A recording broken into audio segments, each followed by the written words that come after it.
have a golden drop spot, which was always there. Beast Pits always has 2 as well. There's a bunch behind Waterfall as well. There's some really, really good drop spots of Imperial, and DRG are going to get it all to themselves. So they're going to probably get not a lot of kills at the beginning, but a lot of good loot, which will then set them up for potentially kills later. As Uran has found water here, caught them with the uppercut, just keeping them in the air with a grapple. Uran just juggling water here. This is absolutely beautiful. Water one clip away, down with the nunchucks they go. And now Xiaohu next up on the line. Parry comes in from Uran, gets the follow-up as well. Just doing so much work with these nunchucks. Has almost got them fully charged up as well. As they're able to get the kill. The ball hits the shot. No way. That is tragic. Oh my goodness. TE coming in with a crazy third party on the ballista here, as we are going to see EWG with a crazy triple. I think it was the double parry here as WBG Sleepwalker, the last remaining player, going to try and hit the F3. Doesn't have a weapon in hand. Goes to pick up a fan here, but the 3v1 is going to be very difficult for them, as it looks like Sleepwalker trying to back out of here. And it looks like BIG actually is still alive. They are very close to death. The Tesla Charm is going to come out, and EWG close to winning this. Oh my goodness. It looks like BIG picking up an exit frag is going to be able to have his ultimate, as well as they're going to get out of here. And this could get interesting here. Now it's a 1v1 situation. EWG versus WBG BIG here, going for the charge 1.0s with the longsword here. Longswords versus dual halberds. 14 trying to make something happen. We are going to see BIG hop into the ult. Now 14 is just going to try and run away as fast as possible. These players might try and run it back to go and support their teammates in the 1v1 situation. Try and even the score with each other here, as EWG's 14 still just running away. Tries to go for the grapple, and like we see it, like I said, Sleepwalker already back in the mix. Ace out as well, and 14 is going to go down here. EWG had full control of the fight, and BIG was able to buy enough time for his teammates to be able to come back and turn the whole fight around on its head. Coming out on top is WBG. Really, really nice play there by WBG coming in as he cheeky play, get themselves their 3rd kill of the game. After having a pretty disappointing game 1, starting off strong and then going down to a single player, they're definitely going to be looking to make a recovery in this game number 2. XCG are in the area with JL. JL right now got 3 kills on the board, so feeling pretty comfortable. Purple fan onto VVV. I mean, if anyone's tuning in for the first time this season and hasn't seen the fan yet, the fan is bonkers. Genuinely a bonkers weapon. It does so much damage, so good for these skirmishes, especially when you get the little tornado soul jade. Oh, that's sad. Golden sword coming in from the Mora's blessing from the puzzle. Still yet to see red armor. I know we had it at Worlds apparently. I've not seen it yet. I've seen it once in my games. That's it. I swear I'm cursed with this golden with the red armor. Never get to see it. Anyway, I'll stop waffling about my issues, and we'll keep our eye on XCG, who are being run down by JL. Caught out by the freeze as NiHQ loses so much HP. Has got that Karumi tether to keep them somewhat topped up on HP. And BBE actually coming in for the 3rd party onto JL now. Just getting a bunch of damage off onto them. Roishishi charging into the fray. Decides actually to think better of it and backs off, not going for the fight. They are just going to keep the pressure up on to J-Team and XCG on the low ground here. These 2 teams scrapping out. BB not willing to full commit. They do have Roishishi's ultimate available though, so can cast that if they need to, as they're just going to pressure up on to these players. Now looking for one of the J-Team members. Ice has been caught out for the moment. The Sandstorm comes down. Little gets himself in a bit of danger here. Bunch of damage coming out from Roishishi. Little just going to back off now for the moment as they're keeping the pressure up on to Ice. Ice is going to be going down there to Roishishi. Sorry, to Snack, as BB able to secure that kill for themselves. A pretty messy 3rd party because there was about 4 teams involved in that, but BB are able to get themselves a kill. That'll be their first one on the board, as they are actually pressuring onto XCG, but deciding to back off for the moment, as BB do end up losing a player here. Did you see ZDI coming in with the freeze onto Roishishi? Gonna lock them in place. Got 1 more charge, 2 more charges of that dash if they want to use it, but not even going to be necessary, as down goes Roishishi. Lovely little pickup there from the side of JDG. And yeah, we saw that Justina dash about 2 or 3 times, and ended up canceling the ult with 2 dashes, keeping them at around 40% of the ultimate left. And that is the thing that Justina brings to the table into this game, is it just changes the comp around so much, and it makes it very lethal in this mid game, like you were saying before. Taking a look now, we are going to be seeing Fun plus Phoenix getting a little bit more scale to them. Water looks to be in a little bit of danger, but we do see DRG as well, not at full strength at the moment here, pretty close to these other players in these surrounding areas. We're seeing Fun plus Phoenix pretty close. We see DRG and 521 lurking around as well. Not too many kills up onto the board for these teams so far. 521 has yet to put a kill up on the board. We see a 1 from Fun plus Phoenix, and DRG already has 2. So they are starting to climb back up slowly here. So we're going to take a look. Oh my goodness, BBE Snack trying to get away, but the 1v3 against XCG is just too much for Snack to handle, and they ate him up like his name. Yeah, there wasn't much you could do there unless a miracle came out. BBE. Game 1 went very, very good for them here, but all now on respawn, so have used those revives up, and only the 1 kill to show for it. So losing gear, having to kind of start fresh, and they don't really have a good kill base to work off either. Not going to be particularly great. And most crucially, actually, like something you mentioned in the previous game, Seb, they didn't get too many kills. So it doesn't mean they've been able to kind of sneak and hide any soul blooms anywhere, because we're not on the next patch. We're not on the patch where soul blooms will time out. So the Realm of Yang now becomes harder for them to take. And remember, last game, BB were super on it when it came to the zones. Not the zones, sorry, the Realm of Yangs. They were able to get both of them. 1 win, 1 for free, and then also a Mora's Blessing. So they were geared up in that previous game. This time, they're starting fresh. They don't have any gear, really. I don't expect to see them jump into this Realm of Yang unless they're feeling especially zesty, especially greedy, let's say. So we'll keep our eyes on BB to see if they're going to be able to pick that one up. Snowstorm up in the north as well is going to force a bunch of players away from that. Sapping at your rage, the last thing you want, especially in a game and in a meta where I think like rage economy is super, super valuable. So seeing a lot of people being a little bit more hesitant to move into that area, basically cutting off a massive section of the map. JL and J Team are scrapping at the moment. There is a Realm Yang spawning to the north of them, so expectations are they're just looking to try and get their hands onto that Realm Yang. JL are moving up, J Team are retreating away, and while everyone is inside the Realm Yang, there's going to be, what's that, 6 teams total inside the Realm Yangs.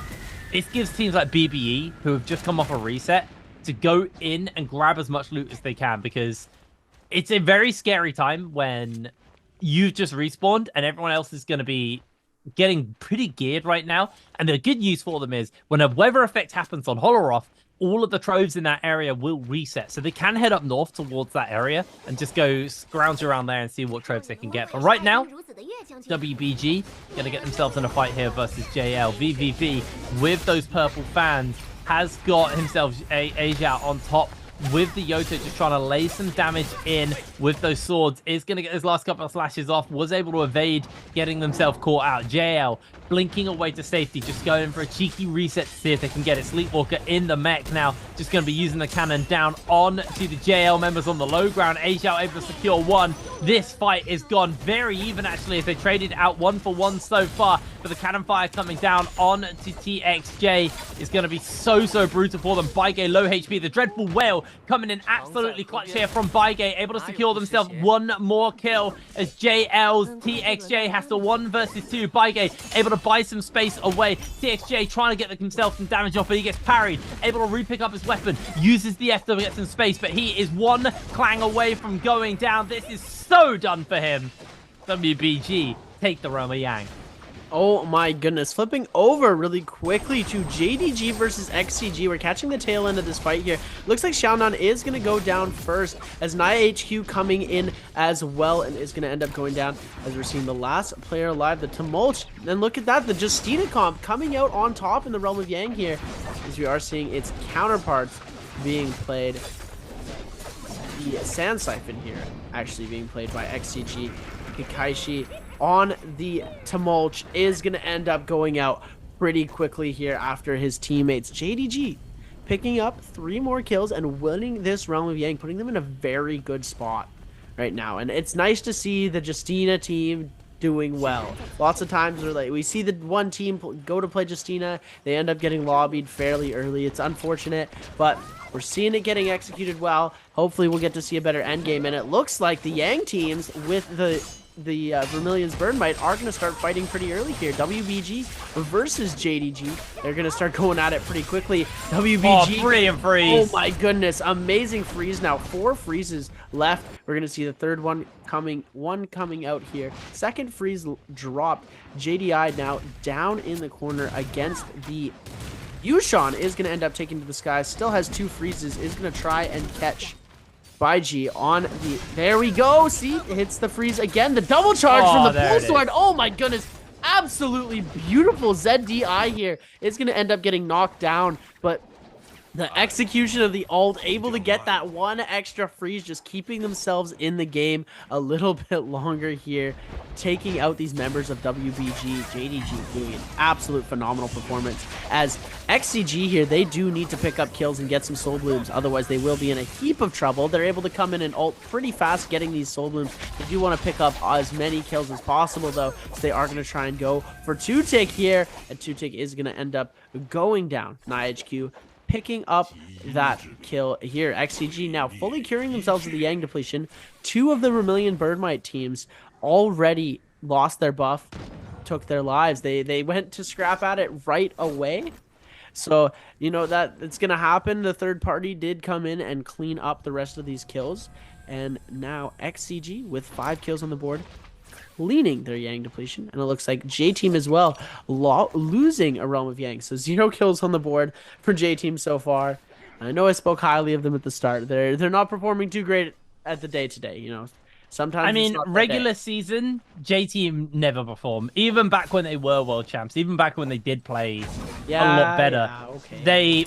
Regular days have never been J-Team's friends. Normally they just kind of limp into the bi-weekly finals, and that's where they've been able to perform. But so far, not really been the case from J-Team, unfortunately.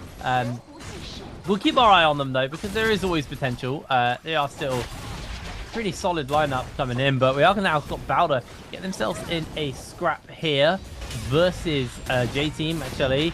ZYI on the run as Uran is just going to be ulting, chasing them down. They do have a fair amount of healing coming in to keep them up, but the follow-up coming in from Uran with those slices on the ultimate is absolutely huge, but are going to see them get caught in that sandstorm for a second. Ice trying to just break away from the players on the side of Bowder. As BBE actually coming in as a third party to try and tidy this one up. This could get really messy really quickly. Bowder breaking away, but the pressure is on. Snack comes down. Sandstorm thrown out already. Yoram with the fans trying to get some damage onto Ivan. Ivan able to chase up onto him though. Health bar's low, and that is Bowder losing their Vermilion Birdsmite. Completely forgot the name of the buff there for a second, but now J-Team looking to re-engage into this 5-2-1 in the area. This is just getting so messy, so many people, but the Flamer is toasting J-Team. They're getting completely taken out. The Charm looks to come down. BBE low HP as TE come in and tidy them up. A third party becomes a fourth party, becomes a fifth party. It is absolute chaos here at Plumed. It turns into a fight, then it turns into a party, and now you're turning into a full-fledged rave here as all of these teams are condensing into this one small area underneath Plume Castle here as J-Team just getting the butt end of every single one of these teams' attacks. They're directly in the middle of all of this fighting. They're taking so much damage. They're managing to stay alive.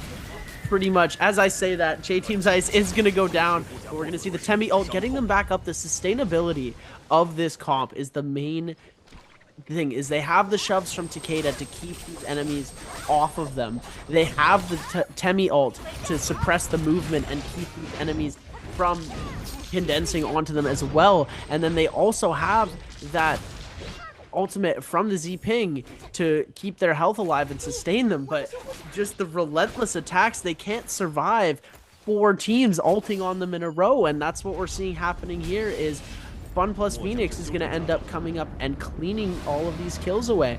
So we're seeing them use the Aurora Burst as well to clear the space, make sure nobody's sending some range shots around, hopefully, and they're just hoping that no one's waiting in the wings to come and shoot them there. Just playing it safe as we're seeing the second Realm of Yang pop off.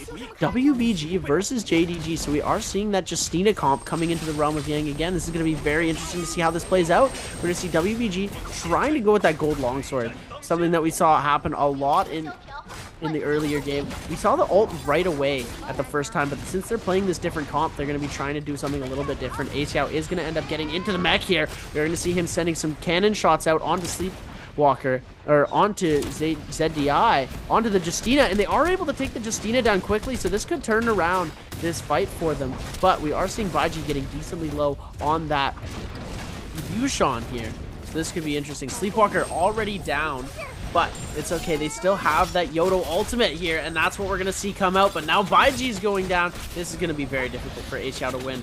Even without the Justina, they were still able to come out on top, as the other players in the comp were just outliving before. And since the Faria going down so early, they weren't really able to defend, and the grapple in, the drive-by shot is going to end up taking out Xiao. JDG having a unbelievable game so far, picking up a gold pole sword, which is going to do absolute numbers for them, getting the buff as well. It looks like they are going to be going with the Mystic Might, which we have not seen in some time since the White Tiger's prowess has been released, but all great to see. I feel the go-to has always been Mystic or Draco this patch. The White Tigers, it was an interesting one from BBE to take in the last game. Like you said, people are starting to pick it up more, the health regen, but I mean, the damage reduction on top of the Mystic Might plus the scouting capabilities means it's a lot safer to take these late game fights. You can see if you're going to get third partied, you can see where everyone is, you can avoid people if you need. And I mean, right now, JDG don't actually need to take any more fights. They've got 13 kills under their belt. They'll hopefully pick a few more up in the final circles. So I'm picturing their game plan right now is use this Mystic Might to stay safe and kind of avoid and evade anybody else catching you out. WBG, it looks like they're hunting behind 521. They can see that Unique is on their own lonesome as a duo player right now, separated from Pampy, are going to be rejoining with them. And I think WBG are going to look for a good spot to respawn and at least get 2 Soul Blooms here off the bat, and then look for that third later, or just buy a rebuff charm off the back of it. They do have a fair amount of money. They have enough to get one, so they just need to find a good spot to rebirth and then take out 521. 521, in the meanwhile, though, have been able to pick up a rebuff charm for themselves. So if they can get themselves to a spot, to a soul altar, they'll be able to pick up their missing player, Yin. So it looks like that nearest soul altar is going to have WBG respawning at it, so this could get really messy for 521. Yeah, 521 being down a player, again, they're forced to focus on getting their teammate up instead of scaling. And that's what we've been seeing again and again from these teams that are not coming into the finals, is they're trying so hard at the start to pick up as many kills as these teams that are, they come through, they get 5-6 kills in that early game. Whereas 521, after they respawn, they're still taking fights. They're not necessarily adapting to the CN play like these other teams are. And they're paying very dearly for it. They do get their player up now, but as all of these other players have so much loot, they're now only starting to scale their ultimates. And especially playing the Takeda composition, it's going to be very difficult for them to do much in this game in the future here. As we're seeing lots of these players already have gold weapons, gold armor, purple weapons, purple armor. XCG's NIHQ now on the Takeda has burned ultimate. We are going to see them fighting against WBG. They are going to pick up 1 elimination onto Xiaonan. We are going to see Kakaishi going down decently low as well. NIHQ trying to get a pot off, is going to be able to do it successfully. Lets off the 1.0 with the fan, clipping A Xiao, and is going to end up trying to just kite into the storm here. We are going to see the hit confirm, and A Xiao going for the ultimate. They need to do it. They've got the debuff on them. Xiao's fine. Xiao is fine, but we do need to see the kill happen here. And it looks like Baiji is going to go down. Oh my goodness. Bauda on the third party. WBG trying so hard to cure the Yang depletion. And one of them is going to go down completely. They will be able to get the resurrection on, or the revive on to Baiji, but Sleepwalker has been fully eliminated. Xiao, oh my goodness, 1 HP in a dream, tries to make it. Oh my goodness, they make it back into the circle. They're doing it. They're gonna try and play for placement here. It doesn't look like they were able to revive Baiji. They've been spotted. And oh my goodness, they've been spotted. One thing I do find interesting, though, WBG is running the F3 on the Yodohime. We have seen most of these teams opt to start running the F2 with the change that they made to Yodohime, making after you cast the F2, that follow-up attack with the sword is usable while attacked, so you can use it as a hard combo break, whereas the F3 is just you throw it out and it's a hard combo break right away. Interesting choice from them to play. It'd be cool to see their thinking behind it and why they were choosing to run the F3 instead of the F2. That has been more of the meta nowadays as we've been shifting into this new sort of style of play with all these updates. It was working out for them a little bit in game number 1. It did help Xiao from preventing him from dying in a lot of scenarios. But the advantages to that F2 give you so much more mobility. You have that slash with the hit stun confirm, and you're still able to do things like throw it out over top of a box and prevent the damage, just like Fun Plus Phoenix are doing right now. Absolutely. We have actually seen some Yotos as well running the F1, like Lunatics. I love it, because the F1 is my favorite version, but definitely the least effective. But we have seen a few people opt into the F1. Typically, that is the rarest of the selections for the Yoto. Oh, Han has Dreadful Whale and a Golden Dagger. That is terrifying little combo actually coming in there. So, TE gonna be pretty scary to go up versus, especially into this, what looks to be a final circle where we're gonna see a lot of teams inside buildings. It looks like we're gonna be near plumed, if not in plumed, heading into any room, not knowing who's in there. And if Han is holding the room with a Dreadful Whale, with a Golden Dagger, like, that's just basically guaranteed death. It would be really, really hard to fight into that. So, very, very scary seeing them on that front. Bowder also very geared up here. Golden, that's not a katana, that's a hand sword. Onto Yi Ran. Lots of Legendary Soul Jades on them as well. So, very set up for the side of Bowder. Keeping our eye on the game plan is going to be going forwards for them. They're just going to get themselves onto a high ground spot, but JDG on the opposite side will be just trading out, but Cannon Fire doing so much work here onto JDG, and that might just be enough to force them off this high ground and away to a different spot. Although Cannon Fire coming back, being answered out in kind. JDG are just going to give up this high ground. Giving up the high ground there is definitely the play, but if you do take a look, ZDI has group heal and advanced heal. So every time he heals his teammates, which is what group heal does. But the disadvantage to having group heal is it doesn't heal you as much because you're healing also your teammates. But since you have group heal and advanced heal, it's giving so much health and to your teammates. So if your teammates are able to peel for you and you're able to go heal, they're also gaining health back as you're taking as they're taking damage, making it very difficult to kill these teams with both of them on. Just another advantage that they're going to have in the game later on, as we are taking a look. This is the replay of how J-Team ended up losing in the Ronglugang to Team Bauda, and they go out pretty quickly here in the 1v3. The Takeda comp getting absolutely swept out by Team Bauda and the Cannonball. Absolutely huge. 5 minutes left on the clock. 21 players and 7 teams left in the game. FBX actually quite happily holding themselves a little low ground spot, which they are just going to use to heal up Dongqing somewhat, but they are actually going to relocate and reposition to a better position where they can now resurface all of their gear. But big thing about FBX is they actually didn't have any healing pots left, only armor pots. So They do, I believe, have a zip. Hold on, let me double check FPX's comp. There they are at the bottom. They do not have a zip. I don't know where I thought that. They have no healing outside of just general resources, so they need to be a little bit more careful on that front, because that could come around full circle and bite them. But it's like everybody is just getting themselves set up for spots as FPX are actually pressuring onto DRG here. Gonna get himself knocked back. They do find the knock up though onto one Dongqing.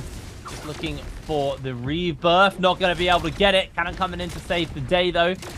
And they get in time. They're gonna carry on. I can't see the bar, so unfortunately I have no idea how close they are. But Dongqing is losing a lot of HP. Is just about able to get in. Doesn't have any healing pots, remember, though. So only is going to be rocking with the armor as LYD able to take down WFZ with the musket shot in the distance. 4 minutes left on the game. This is about to get really messy. DRG just trying to hold the high ground. You ran with the cannon, just doing so much work there for Balder in these corridors. JL healing up as much as they can. Away from the action, away from all of it. There's Water and FPX quite happy just holding the other side of the map right now. Remember, healing from earlier definitely came full circle and came around to bite them somewhat. ZDI, eyes on them right now. It's going to be everyone fighting about around the roof of this build.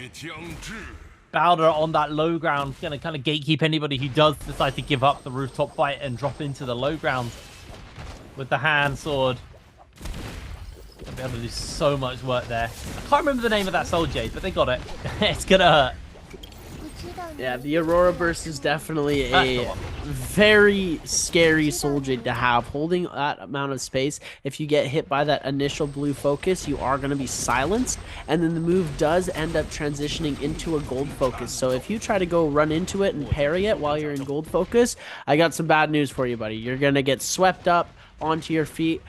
You get knocked back into the air as well, so there's lots of combo potential. Getting the amount of knockback and knock up that it has, hit stunning you, leaves so much opportunity for a teammate to come through with a pole sword and just absolutely decimate your health total here. Just like, speaking of pole swords, 5-2-1 unique, getting a huge kill with a pole sword here on the TE's LYD, and Pampy is actually going to pick up the kill onto Leo as an exit frag into the teleport here.